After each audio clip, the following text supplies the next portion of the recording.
We collected data on whether students were turning and talking, which was a strategy we used quite often, if they were explaining their thinking, and then if they were able to repeat another strategy another student might have used.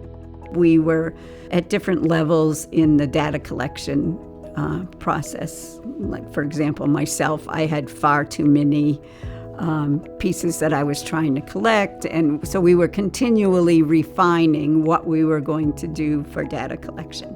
Teachers knew it would be hard to collect data while they were also trying to teach. There was some discussion about trying to involve kids in that data collection, so we did that first round and tried it, and then brought back some data and had a chance to look at that and figure out where we wanted to go next.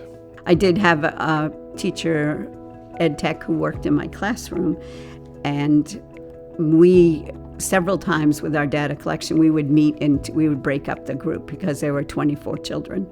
And to break that up into 12 units we were able to collect more data that way, or more accurate data, I think.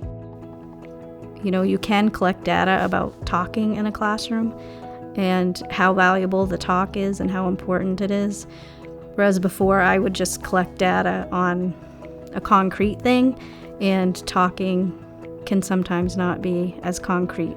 I knew the kids who were not participating, but how blatant it is when you see that someone has 10 times that they interjected and another person has nothing. So I think that was the biggest change for me, and also it validated what I was thinking.